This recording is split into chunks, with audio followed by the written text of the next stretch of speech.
Hello friend, welcome back to study wire YouTube channel. और ये practice set number 3 है जो कि इन्वायरमेंट का होगा। और इसमें टोटल नंबर ऑफ क्वेश्चन जो कि आपके MP TET, C TET, REET, HTET, UP TET, जितने भी टेट के एग्जाम होते हैं हिंदी भाषी क्षेत्र में, उन सभी में जो टोटल 30 मार्क्स का इन्वायरमेंट आता है, तो इसमें भी टोटल 30 क्वेश्चन दिए गए हैं जो कि जिसमें सारा का सारा सिलेबस के अकॉर्डिंग है। और जो क्वेश्चन होंगे इसमें 3 to लेकर 8 तक की जो इन्वायरमेंट की बुक है उससे सारे क्वेश्चन दिए गए हैं, ठीक है। और आप शुरू से लेकर अंत तक के सारे क्वेश्चन लगाइए। इसमें अगर आपके 20 प्लस मार्क्स अगर आते हैं तो ये समझिए कि आपकी तैयारी अच्छी चल रही है, अदरवाइज आपको अच्छी खासी तैयारी करने की आवश्यकता भी है, ठीक है। तो आइए लेक्चर स्टार्ट करते हैं। क्वेश्चन नंबर फर्स्ट हो जाएगा कि विद्यालय में मिड डे मील के समय के लिए कौन सा सबसे प्रासंगिक है, ठीक है। मतलब मिड डे मील जो चल रहा है स्कूलों में उसके लिए कौन सा सबसे प्रासंगिक है। मतलब ये 4 ऑप्शन या फिर हम ये 4 तर्क दे रखे, इनमें से कौन सा तर्क सबसे सर्वश्रेष्ठ है। तो यहाँ पहला ऑप्शन हो जाएगा, यह शिक्षण अधिगम के बहुत ही मूल्यवान समय को बर्बाद करता है, ठीक है। अगर मिड डे मील चला रहे हैं तो मूल्यवान समय को बर्बाद करता है, इस प्रकार के आंसर तो कभी हो ही नहीं सकते, तो फर्स्ट तो गलत हो जाएगा। सेकंड है, शिक्षण अधिगम के साथ इसका कोई लेन देन नहीं है, ठीक है। तो ये भी यहाँ पर क्या हो जाएगा, गलत हो जाएगा। अगर हम थर्ड की बात करें तो यह ईवीएस शिक्षण अधिगम के लिए एक अच्छा शिक्षण अधिगम का अवसर है, ठीक है। और फोर्थ और देख लेते हैं, यह उन बच्चों के लिए है जो विद्यालय में खाली पेट आते हैं, ठीक है। तो जब मिड डे मील चालू किया गया तो कोई जरूरी नहीं कि वो उन्हीं लोगों के लिए है, जितने बच्चे आते हैं सभी लोगों के लिए। तो फोर्थ भी यहाँ हो जाएगा गलत, मतलब ऑप्शन नंबर 3 है राइट आंसर। कि जो मिड डे मील योजना है उसके तहत ईवीएस शिक्षण अधिगम के लिए एक अच्छा शिक्षण अधिगम है। और ये जो मिड डे मील योजना ये स्टार्ट कब से हुई थी, तो 1995 से स्टार्ट की गई थी, ठीक है। कब से, 1995 से स्टार्ट की गई थी, ठीक है। अगला क्वेश्चन देखते, question number second. Question number second हो जाएगा कि पर्यावरण अध्ययन के संदर्भ में बौद्ध के बिना सीखना क्या बताता है। सॉरी, यहां पर आ जाएगा, इस बौद्ध की जगह आ जाएगा बोझ, ठीक है। यहां पर आ जाएगा बोझ। तो क्वेश्चन कुछ इस प्रकार से हो जाएगा, पर्यावरण अध्ययन के संदर्भ में बोझ के बिना सीखना क्या बताता है। तो पहला ऑप्शन हो जाएगा, ईवीएस पाठ्यक्रम को आधा कम करने की जरूरत है। सेकेंड ऑप्शन दे रखा है, स्कूल बैग का वजन कम करना। थर्ड ऑप्शन है, ईवीएस पाठ्य पुस्तकों में अध्यायों की संख्या कम करना। और फोर्थ है अबोध, ठीक है, अबोध का भार। तो फोर्थ ऑप्शन है अबोध का भार कम करने की जरूरत है, ठीक है। तो देखो यहाँ पर पर्यावरण अध्ययन के संदर्भ में बोझ के बिना सीखना क्या बताता है, तो ऑप्शन नंबर सेकंड होगा यहाँ राइट आंसर कि स्कूल बैग का वजन कम करना, ठीक है। मतलब बोझ के बिना सीखना मतलब क्या हो जाएगा, जब बोझ के बिना सीखना तो बोझ में कम क्या करेंगे, तो स्कूल बैग का वजन कम किया जाएगा। अगला क्वेश्चन, क्वेश्चन नंबर 3 हो जाएगा कि ईवीएस कक्षा के समूह में सीखने का क्या उद्देश्य है, ठीक है। जो ईवीएस है, कक्षा के समूह में सीखने का क्या उद्देश्य है। मतलब जो भी ईवीएस की चीजें सिखाई जाती है उनमें समूह बनाकर सिखाया जाता है, तो उसका उद्देश्य क्या है वह पूछा है। तो पहला ऑप्शन है, छात्रों को आसानी से प्रबंधित करना और वर्कलोड को कम करना। सेकंड ऑप्शन है, लड़के और लड़कियां अलग अलग सीख सकते हैं। तो ये तो गलत हो जाएगा, कभी भी ये प्रावधान तो होते ही नहीं है। थर्ड ऑप्शन देखते हैं, कम और उच्च प्रदर्शन करने वाले छात्रों को अलग अलग करना और उपचारात्मक शिक्षण देना, ठीक है। तो ये आंसर भी बिल्कुल हो ही नहीं सकता, क्योंकि यहाँ पर उच्च प्रदर्शन करने वाले बच्चे और कम प्रदर्शन करने वाले बच्चों को अलग अलग रख दिया जाएगा तो सही से सीखे नहीं पाएंगे, ठीक है। और ऑप्शन नंबर 4 देख लेते हैं यहाँ की, सहयोग के मूल्यों को लागू करने और एक साथ काम करने के लिए प्रत्येक बच्चे को सक्रिय रूप से भाग लेने और सीखने की सक्षम बनाना, ठीक है। तो देखो यहाँ पर ऑप्शन नंबर 4 ही होगा राइट आंसर, है ना। यहाँ बोला है कि ईवीएस कक्षा के समूह में सीखने का क्या उद्देश्य है। तो जब भी हम समूह में अगर सिखा रहे हैं ईवीएस को, एनवायरमेंट को, तो उससे क्या प्रॉफिट हो रहे हैं, तो सहयोग के मूल्यों को लागू करने, ठीक है। जो सहयोग के मूल्य होते हैं उनको लागू करने और एक साथ काम करने के लिए प्रत्येक बच्चे को सक्रिय रूप से भाग लेने और सीखने के सक्षम बनाया जाता है। अगला क्वेश्चन हो जाएगा क्वेश्चन नंबर 4 की बाला, ठीक है, BALA का पूरा रूप है, ठीक है। तो ये सॉन्ग वाला बाला नहीं है, ये एक योजना है, ठीक है। तो बाला का जो पूर्ण रूप है बिल्डिंग एज लर्निंग एड, ठीक है, बिल्डिंग एज लर्निंग एड, या फिर हम इसको ये बोल सकते हैं, तो इसका फुल फॉर्म हो जाएगा, या फिर अगर हम ऑप्शन वाइज देखें तो ऑप्शन नंबर 4 हो जाएगा अधिगम सहायक के रूप में बिल्डिंग, ठीक है। तो ऑप्शन नंबर 4 है इसका राइट आंसर, अधिगम सहायक के रूप में बिल्डिंग। अगला क्वेश्चन, क्वेश्चन नंबर 5वां देखते हैं कि वैकल्पिक ढांचे का क्या अर्थ है, ठीक है। जो वैकल्पिक ढांचा है उसका अर्थ क्या है ईवीएस में। पहला ऑप्शन है सभी विचार और दृढ़ता से बच्चों द्वारा अर्जित किए जाते हैं। सेकंड ऑप्शन यह है कि विभिन्न भौतिक घटनाओं का पाठ्यपुस्तक स्पष्टीकरण। थर्ड ऑप्शन है विचार और अवधारणाओं के औपचारिक रूप से स्वीकृति स्पष्टीकरण से अलग है।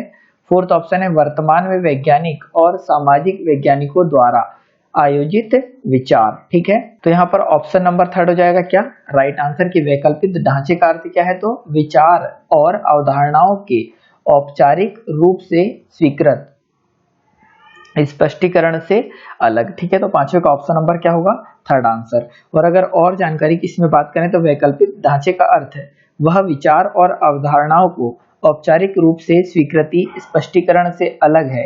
इस प्रकार वैकल्पिक ढांचा नवीन विचारों को प्रोत्साहित करता है।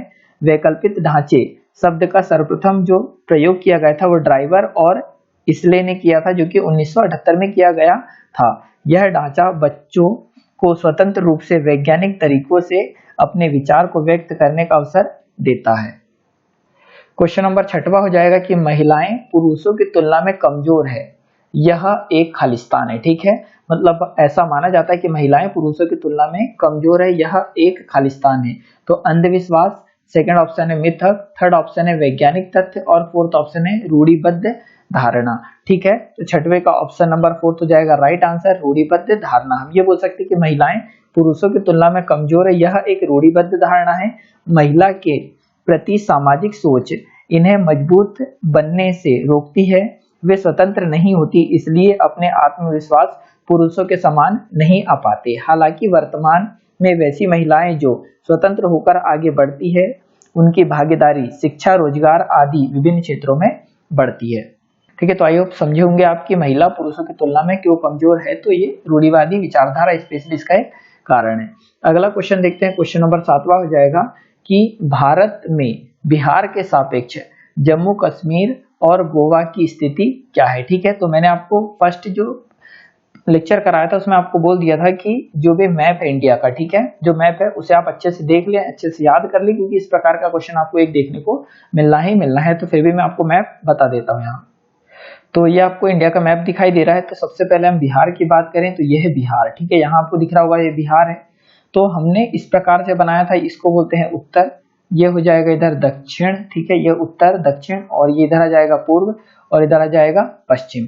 तो सबसे पहले अगर हम देखें तो जम्मू कश्मीर इस दिशा में है, मतलब इसको हम बोल देंगे उत्तर पश्चिम दिशा, ठीक है, और गोवा इस दिशा में, तो इसको हम क्या बोल देंगे पश्चिम दक्षिण दिशा, ठीक है। तो बिहार के सापेक्ष में जो जम्मू कश्मीर में उत्तर पश्चिम में है और जो गोवा है वो पश्चिम दक्षिण में है। तो हम देख लेते हैं कौन सा ऑप्शन इसका राइट आंसर आ रहा है। तो देखो उत्तर पश्चिम में क्या है जम्मू कश्मीर और दक्षिण पश्चिम में क्या है गोवा। तो ऑप्शन नंबर 4 होगा राइट आंसर। अगला क्वेश्चन, क्वेश्चन नंबर 8वां हो जाएगा कि वाष्पीकरण की प्रक्रिया निम्नलिखित में से किस स्थिति में सबसे धीमी होती है, ठीक है। तो वाष्पीकरण कब सबसे धीमा होता है, तो आपको पता होगा वाष्पीकरण किसे कहते हैं, मतलब कोई भी द्रव्य है वो वाष्प के रूप में बनना, उसे ही क्या कहते हैं वाष्पीकरण की क्रिया कहते हैं। जैसे यहाँ पर अगर मान लो कोई लिक्विड भरा हुआ है, जब इसे एक निश्चित तापमान मिलता है तो ये वाष्प के रूप में परिवर्तित होता है, जिसे वाष्पीकरण कहते हैं। तो पहला ऑप्शन है सतह क्षेत्र और तापमान दोनों में कमी, सेकंड ऑप्शन है सतह क्षेत्र और तापमान दोनों में वृद्धि, थर्ड ऑप्शन है सतह क्षेत्र बढ़ता है लेकिन तापमान घटता है, और फोर्थ ऑप्शन है सतह क्षेत्र घटता है लेकिन तापमान बढ़ता है। तो हमसे पूछा है कि वाष्पीकरण की प्रक्रिया निम्नलिखित में से किस स्थिति में सबसे धीमी है। तो देखो सतह क्षेत्र, जितनी सतह क्षेत्र अगर कम रहेगी और तापमान भी कम रहेगा तो वाष्पीकरण भी क्या होगा कम होगा। इसका मतलब ऑप्शन नंबर फर्स्ट हो जाएगा यहाँ राइट आंसर। अगला क्वेश्चन, क्वेश्चन नंबर 9वां हो जाएगा कि स्थानों, दूरियों और दिशाओं की सापेक्ष स्थिति को समझने की क्षमता है। ठीक है, मतलब स्थानों, दूरियों और दिशाओं की सापेक्ष स्थिति को समझने की क्षमता है। पहला ऑप्शन है ग्राफिक कौशल, सेकंड ऑप्शन है दिशात्मक कौशल, थर्ड ऑप्शन है चित्रण कौशल और फोर्थ ऑप्शन है स्थिति कौशल। ठीक है, तो क्वेश्चन नंबर 9 का ऑप्शन नंबर सी हो जाएगा राइट आंसर, चित्रण कौशल। तो हम ये बोल सकते हैं कि स्थानों, दूरियों और दिशाओं की सापेक्ष स्थिति को समझने की क्षमता चित्रण कौशल, ठीक है, मैपिंग स्किल कहलाती है। इस कौशल से किसी स्थान की स्थिति को सही तरीके से पहचाना जा सकता है। इसका प्रयोग नवीन स्थानों को खोजने व स्थितियों को जानने में किया जाता है। ठीक है, तो ऑप्शन नंबर थर्ड है यहाँ पर राइट आंसर।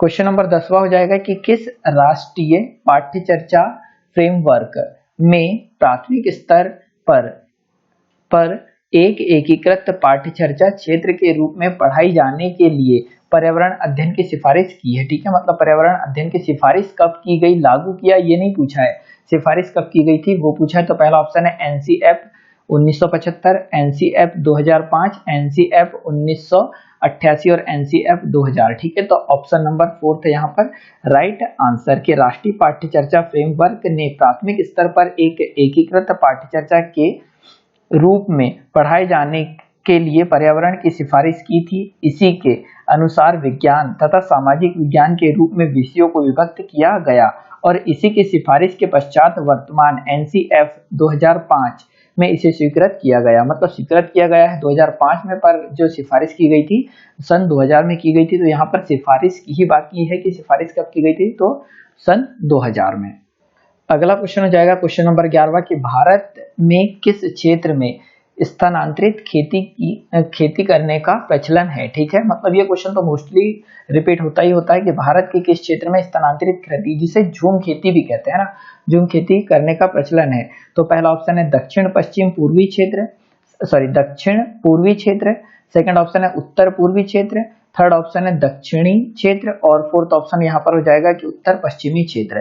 ठीक है, तो अगर आप इस मैप को ध्यान से देखोगे तो ये हो जाएगा ये वाला क्षेत्र। ठीक है, यहाँ पर आपको दिख रहा होगा ये अरुणाचल प्रदेश, नागालैंड, मणिपुर, मिजोरम। ठीक है, यहाँ पर ये हो जाएगा त्रिपुरा, मेघालय। तो इस क्षेत्र में जो होता है स्पेशली ये नागालैंड, मिजोरम, मणिपुर, यहाँ पर झूम खेती स्पेशली की जाती है। तो ये कौन सा क्षेत्र आता है, तो उत्तर, ये क्षेत्र आता है उत्तर पूर्व क्षेत्र। ठीक है, तो उत्तर पूर्व क्षेत्र में झूम खेती की जाती है, यहाँ स्थानांतरित खेती की जाती है। तो ऑप्शन नंबर सेकंड होगा यहाँ राइट आंसर।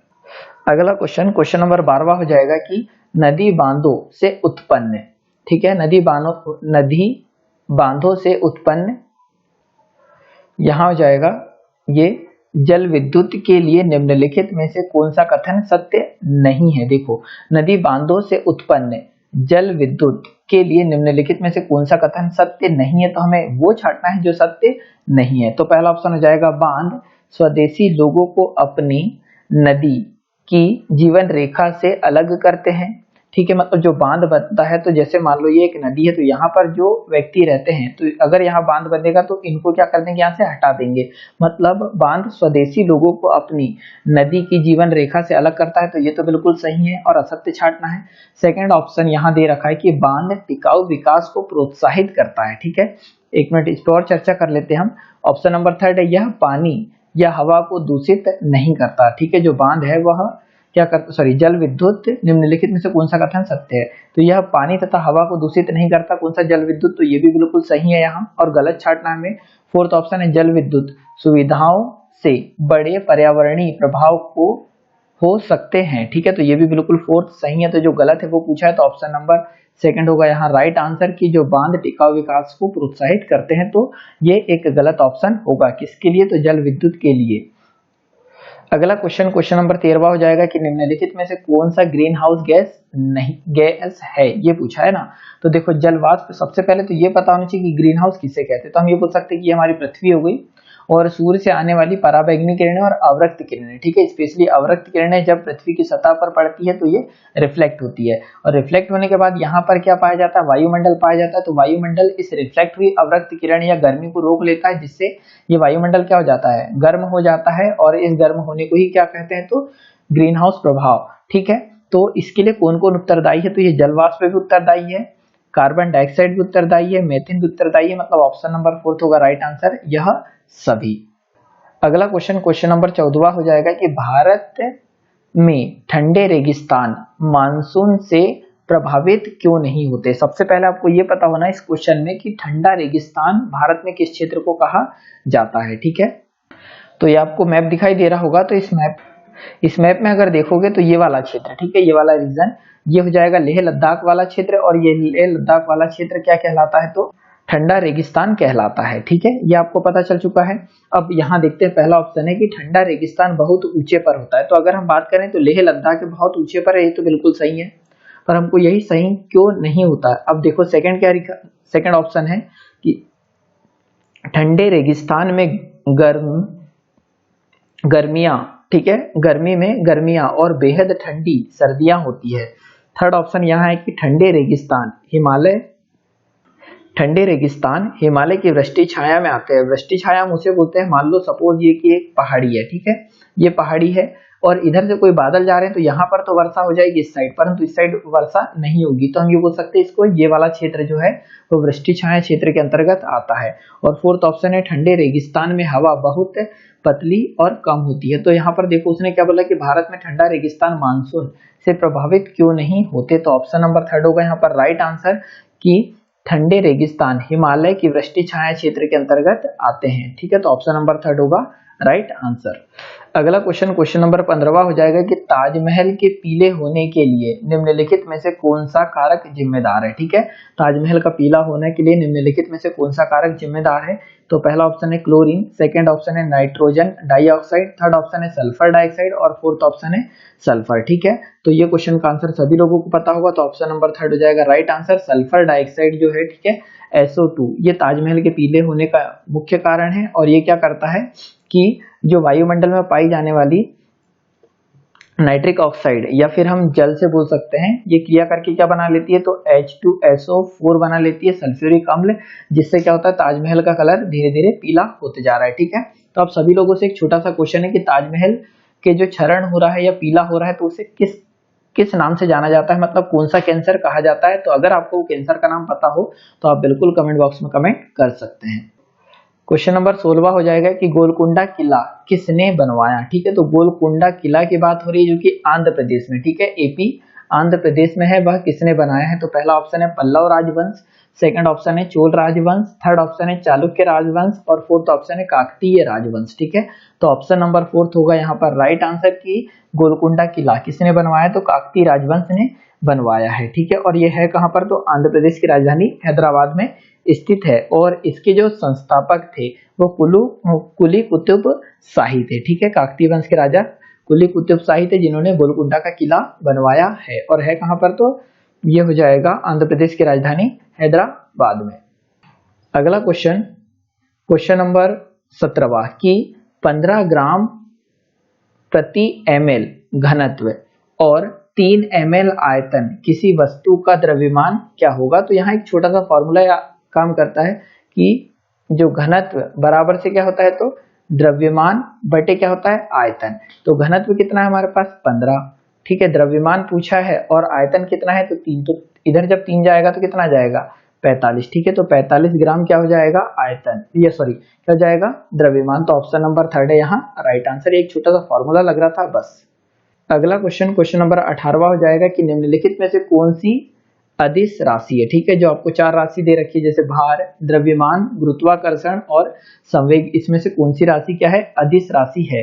तो ऑप्शन नंबर 2 हो जाएगा राइट आंसर, द्रव्यमान है जो अदिश राशि। और आपको सदिश और अदिश में पता होगा, सदिश वैसी राशि जिसमें दिशा होती है और अदिश राशि में दिशा का निर्धारण नहीं होता। तो द्रव्यमान जो कि जिसमें दिशा नहीं होती, ओनली परिणाम होता है।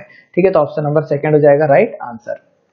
अगला क्वेश्चन नंबर 19 हो जाएगा कि एक ऐसी वस्तु जिसमें से कोई प्रकाश किरण गुजर नहीं सकती। ठीक है, कोई एक वस्तु है यहाँ पर एक इस प्रकार की, इसमें से प्रकाश किरण आ तो रही है पर गुजर नहीं सकती, उसे क्या कहते हैं। तो पहला ऑप्शन है उत्तल, सेकंड ऑप्शन है अपारदर्शी, थर्ड ऑप्शन है पारभासी और फोर्थ ऑप्शन है पारदर्शी। तो ऑप्शन नंबर 2 होगा राइट आंसर की अपारदर्शी वस्तुएं जैसे ईंट, पत्थर, दीवारें, ये ऐसी है जिनमें से प्रकाश होकर एक ओर से दूसरी ओर नहीं जाता, तो उन्हें क्या कहते हैं, तो अपारदर्शी कहते हैं। अगला क्वेश्चन हो जाएगा क्वेश्चन नंबर 20वां कि पृथ्वी की सतह पर किसी वस्तु का भार क्या होगा। ठीक है, मतलब पूछा है कि पृथ्वी की सतह पर किसी वस्तु का भार क्या होगा जिसका द्रव्यमान चंद्रमा पर कितना है, तो 10 केजी है। तो ये याद रखो कि द्रव्यमान है कितना, 10 केजी है चंद्रमा पर। तो जब उसे पृथ्वी पर भी लाएंगे तो 10 केजी की वस्तु यहाँ पर भी कितनी रहेगी, 10 केजी की ही रहेगी। तो ऑप्शन नंबर 3 हो जाएगा राइट आंसर।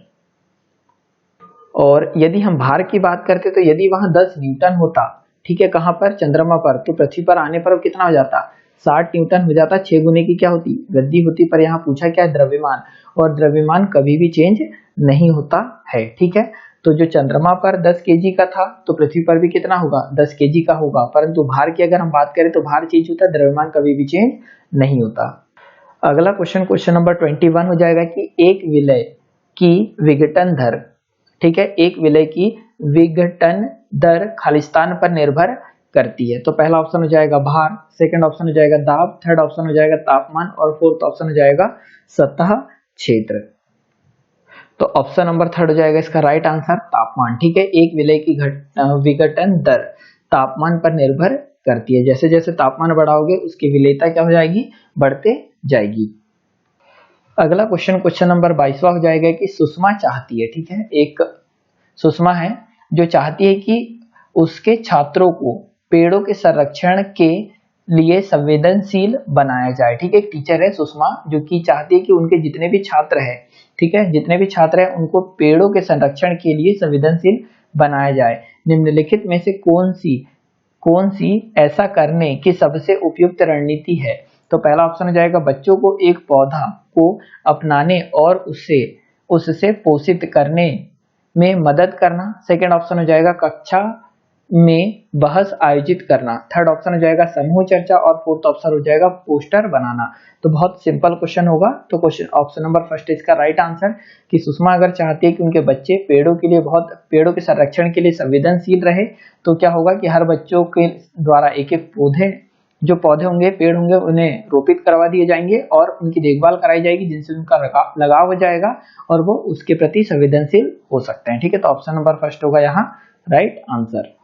अगला क्वेश्चन नंबर 23वां हो जाएगा कि अभय ने अपने छात्रों से, ठीक है, जो अभय एक टीचर है, अपने छात्रों से उन बीमारियों पर समूहों में एक सर्वेक्षण करने के लिए कहा जिनसे उनके पड़ोस के लोग पीड़ित थे। ठीक है, पाठ्य पुस्तक में सर्वेक्षण का उल्लेख नहीं किया गया है।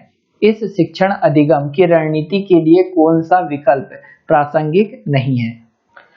पहला ऑप्शन अगर हम देखें तो इससे समुदाय को उन बीमारियों को, ठीक है, देखो सबसे पहले पूछा क्या, वो देख लो, रणनीति के लिए कौन सा वैकल्पिक प्रासंगिक नहीं है। जो प्रासंगिक नहीं है वो हमें बताना है। तो पहला ऑप्शन हो जाएगा इससे समुदाय को उन बीमारियों को समझने में मदद मिली जिनसे वे पीड़ित थे। ठीक है, तो ये बिल्कुल सही होगा, क्योंकि एक समुदाय के रूप में वो अपने आस पड़ोस के क्षेत्र में ही गए थे, अपने आस पड़ोसियों को ही देखने गए थे जिससे कोई वो बीमारी से पीड़ित थे, तो बीमारियों को समझने में मदद मिली, तो ये बिल्कुल सही होगा। सेकंड है इसने समुदाय के साथ बातचीत करने का अवसर प्रदान किया, तो ये भी बिल्कुल सही है। थर्ड ऑप्शन है इससे बच्चों को वास्तविक जीवन के साथ सीखने में मदद मिली, ये भी सही है। तो हमसे कौन सा प्रासंगिक नहीं है वो पूछा है, तो ऑप्शन नंबर फोर्थ होगा यहाँ राइट आंसर। ठीक है, कि इसने बच्चों को डाटा हैंडलिंग समझने और एक साथ काम करने में सक्षम बनाया। ठीक है, तो ऑप्शन नंबर फोर्थ होगा यहाँ राइट आंसर। क्वेश्चन नंबर 24वां हो जाएगा कि आपातकालीन परिस्थिति के बारे में बात करने के लिए प्रिया ने बच्चों के अनुभव पूछे जब उन्हें कभी आपात स्थिति का सामना करना पड़ा। बच्चों ने आग, बिजली के झटके और सड़क दुर्घटना के साथ अपने अनुभव सुनाए। उन्होंने प्रश्न पूछे, उनकी मौजूदा समझ का आकलन किया और समाचार पत्रों में सड़क सुरक्षा विज्ञापन जैसे संसाधनों का उल्लेख करके सुरक्षा पहलुओं पर चर्चा की और क्रमशः आग और बिजली के झटके पर सुरक्षा दिशा निर्देश पर चर्चा के लिए एलपीजी और इलेक्ट्रिक बिल का इस्तेमाल किया। प्रिया द्वारा अपनाया गया सबसे उपयुक्त दृष्टिकोण कौन सा है। ठीक है, तो इस क्वेश्चन को एक बार आप अपने आप से और पढ़ो, वीडियो रोक लो पहले, है ना, तो ज्यादा बेटर होगा और आप इसका अच्छे से आंसर दे पाएंगे। और ये याद रखिए कि आपके पेपर में इस प्रकार के क्वेश्चन बिल्कुल देखने को मिलेंगे आपको। तो पहला ऑप्शन हो जाएगा मानवतावादी दृष्टिकोण, सेकंड है संज्ञानात्मक दृष्टिकोण, थर्ड ऑप्शन है अनुभवात्मक अधिगम दृष्टिकोण और फोर्थ ऑप्शन हो जाएगा अन्वेषक दृष्टिकोण। ठीक है, तो ऑप्शन नंबर फोर्थ होगा राइट आंसर, अन्वेषक दृष्टिकोण। ठीक है, एक बार और पढ़ के समझ लो, समझ में आ जाएगा। क्वेश्चन नंबर 25वां हो जाएगा कि समुदाय महत्वपूर्ण शिक्षण और अधिगम संसाधन है। यहां पर आ जाएगा क्या, ठीक है, मतलब ये बोल सकते हैं समुदाय महत्वपूर्ण शिक्षण और अधिगम संसाधन है, क्योंकि पहला ऑप्शन हो जाएगा कोई भी समुदाय में उपलब्ध समस्त ज्ञान को बिना आलोचना के स्वीकार कर सकता है। सेकंड ऑप्शन है यह सस्ता और सुलभ है। थर्ड ऑप्शन यह है बुजुर्ग लोग बुद्धिमान है और उनके पास समय है। फोर्थ ऑप्शन हो जाएगा यह वास्तविक परिस्थितियों में सीखने का अवसर प्रदान करता है। ठीक है, तो 85 का ऑप्शन नंबर फोर्थ होगा राइट आंसर। एक बार और समझो कि समुदाय महत्वपूर्ण शिक्षण और अधिगम संसाधन है, क्योंकि यह वास्तविक परिस्थिति, मतलब जो समुदाय होता है जहां लोग रहते हैं वह वास्तविक परिस्थिति में सीखने का अवसर प्रदान करते हैं, मतलब जो चीजें चल रही है उसी में चीजें सीखने का अवसर प्रदान करती है। कौन, तो समुदाय। इसी आधार पर ऑप्शन नंबर फोर्थ होगा यहाँ राइट आंसर। क्वेश्चन नंबर 26वां हो जाएगा कि ईवीएस शिक्षण अधिगम में कक्षा से प्राप्त अधिगम को विद्यालय के बाहर के जीवन से जोड़ने और इसे समृद्ध करने का तात्पर्य है। ठीक है, तो ईवीएस शिक्षण अधिगम में कक्षा में प्राप्त अधिगम को विद्यालय के बाहर के जीवन से जोड़ने और इसे समृद्ध करने का तात्पर्य है। तो पहला ऑप्शन हो जाएगा पाठ्य चर्चा से बाहर जाना, सेकंड ऑप्शन है पाठ्य पुस्तकों से बाहर जाना, थर्ड ऑप्शन है वैश्विक पर्यावरणीय मुद्दों और चिंताओं को पाठ्य पुस्तकों से लिंक करना और फोर्थ ऑप्शन है पूर्ण विद्यालय दृष्टिकोण। ठीक है, तो देखो बाहर जीवन से जोड़ने और इसे समृद्ध करने का तात्पर्य है तो पाठ्य पुस्तकों से बाहर जाना, तो ऑप्शन नंबर सेकंड होगा यहाँ पर राइट आंसर। ठीक है, तो हर क्वेश्चन को आप वीडियो रोक के अगर पढ़ोगे थोड़ा ध्यान से तो चीजें ज्यादा बेटर रहेगी, क्योंकि अगर मैं वीडियो रोकूं और आपको समय दूं यहाँ 5 सेकंड 10 सेकंड तो इससे वीडियो और लंबा हो जाएगा। और एक छोटी चीज मैं बता दूं कि ये एक और चैनल है अपना स्टडी वायर मैथ्स करके। ठीक है, बिल्कुल सेम यही नाम लिखा हुआ है, स्टडी वायर इस चैनल का नाम है और अपना स्टडी वायर मैथ्स। और आपके आसपास या आस पड़ोस में कोई भी जो भी यदि दोस्त भाई या रिश्तेदार या छोटे भाई बहन अगर कोई भी कॉम्पिटिटिव एग्जाम की तैयारी करते हैं, जैसे रेलवे, एसएससी या फिर हम कोई भी एग्जाम दे सकते हैं जिसमें मैथ्स आता है और उनका मैथ्स कमजोर है, तो आप इसमें जरूर विजिट करें। यहाँ पर जो मैं मैथ्स पढ़ा रहा हूँ वो 0 टू लेकर 100%, मतलब एक एक छोटे छोटे कॉन्सेप्ट हर एक चीज कंप्लीट कराई जा रही है, जिसमें जिनका मैथ्स अगर कुछ भी नहीं आता है या वो मैथ्स बैकग्राउंड से नहीं रहे हैं उन लोगों का भी मैथ्स अच्छा हो जाएगा। ठीक है, तो आप इस पे जरूर विजिट कीजिएगा। अब क्वेश्चन नंबर 27वां देखते हैं कि कक्षा 3rd के छात्रों को रमा ने सिखाया कि, ठीक है, तो कक्षा 3rd के छात्रों को रमा ने सिखाया कि पिता, माँ और उनके बच्चे एकल परिवार का गठन करते हैं। ठीक है, मतलब कौन कौन, पिता, माँ और उनके बच्चे एकल परिवार का गठन करते हैं। और यदि दादा दादी एवं अन्य रिश्तेदार साथ रहते हैं तो यह एक विस्तारित परिवार है। आप इस बारे में क्या सोचते हैं? तो पहला ऑप्शन हो जाएगा परिवार की अवधारणा को इस तरह सिखाया जाना चाहिए। सेकंड ऑप्शन है परिवार की परिभाषा गलत है। थर्ड ऑप्शन है रमा अपने बच्चों के प्रति असंवेदनशील है। फोर्थ ऑप्शन है शिक्षण अधिगम दृष्टिकोण समावेशी नहीं है। तो ऑप्शन नंबर फोर्थ होगा यहाँ पर राइट आंसर। ठीक है, कि हम ये बोल सकते हैं कि दिए गए प्रश्न में रमा ने जिस प्रकार कक्षा 3rd के छात्रों को बताया कि माता पिता तथा बच्चे एकल परिवार का निर्माण करते हैं और दादा दादी तथा अन्य रिश्तेदार के साथ होते हैं तो उन्हें विस्तारित परिवार कहा जाता है। यह शिक्षण अधिगम दृष्टिकोण समावेशी नहीं है। कक्षा के विभिन्न सोच व क्षमता वाले बच्चे शामिल होते हैं, इसलिए समावेशी शिक्षण को अपनाया जाना चाहिए। समावेशी शिक्षण दृष्टिकोण के अभाव से बच्चों में समझने की प्रवृत्ति प्रभावित होगी। क्वेश्चन नंबर 28वां हो जाएगा कि निम्नलिखित में से कौन सी ईवीएस कक्षा में गतिविधि है। ठीक है, तो देखो पहला ऑप्शन हो जाएगा ईवीएस कक्षा की गतिविधि कौन सी है वो पूछा है या गतिविधियां है, तो पहला ऑप्शन हो जाएगा श्याम पट्ट का उपयोग, सेकंड है चित्र पढ़ना, थर्ड ऑप्शन है फील्ड भ्रमण और फोर्थ है उपरोक्त सभी। तो ऑप्शन नंबर फोर्थ ही होगा राइट आंसर की ईवीएस कक्षा की जो गतिविधियां होती है उसमें श्याम पट्ट का भी प्रयोग किया जाता है, चित्र पढ़ना भी सिखाया जाता है और फील्ड भ्रमण भी होता है, इसीलिए ऑप्शन नंबर फोर्थ होगा राइट आंसर। अगला हो जाएगा क्वेश्चन नंबर 29वां कि पर्यावरण अध्ययन पाठ्यक्रम बच्चों की समग्र शिक्षा का कारण बन सकता है यदि यह, पहला ऑप्शन हो जाएगा विषयगत, सेकंड ऑप्शन हो जाएगा एकीकृत, थर्ड ऑप्शन हो जाएगा समावेशी और फोर्थ ऑप्शन हो जाएगा उपरोक्त सभी। ठीक है, तो देखो पूछा गया है कि पर्यावरण अध्ययन पाठ्यक्रम बच्चों की समग्र शिक्षा का कारण बन सकता है यदि वह हो क्या, तो विषयगत हो, एकीकृत हो, समावेशी हो, इसीलिए ऑप्शन नंबर फोर्थ होगा राइट आंसर यह सभी। अगला और लास्ट क्वेश्चन हो जाएगा यहां पर, ठीक है, क्वेश्चन नंबर 30 हो जाएगा कि ईवीएस पाठ्य पुस्तक में सपेरों का एक अध्याय है। ठीक है, तो आपने देखा होगा ये ईवीएस पाठ्य पुस्तक में सपेरों का एक अध्याय है, इसका उद्देश्य बच्चों को जागरूक करना और संवेदनशील बनाना है। तो पहला ऑप्शन हो जाएगा कि पशुपालन आजीविका का अच्छा स्रोत है, सेकंड ऑप्शन है यह एक अवैध कार्य है, और थर्ड ऑप्शन हो जाएगा सपेरों के लिए क्योंकि बच्चे इन दिनों अक्सर इन्हें नहीं देखते हैं, और फोर्थ ऑप्शन है सपेरे सांपों को नुकसान नहीं पहुंचाए और इन्हें अपनी आजीविका से वंचित करने से पहले विकल्पों को प्रदान करने की आवश्यकता है। तो ऑप्शन नंबर फोर्थ होगा राइट आंसर। एक बार वीडियो रोक के आप इसे जरूर पढ़ लीजिए, ठीक है। और जितने भी आपके नंबर आए हो आप कमेंट बॉक्स में जरूर कमेंट करके बताएं, और लेक्चर अच्छा लगा तो इसे लाइक कर दें, शेयर कर दें, और यदि आप फर्स्ट टाइम चैनल पे आ रहे हैं तो चैनल सब्सक्राइब भी कर दें, ठीक है। वीडियो देखने के लिए बहुत बहुत धन्यवाद। जय हिंद, जय भारत।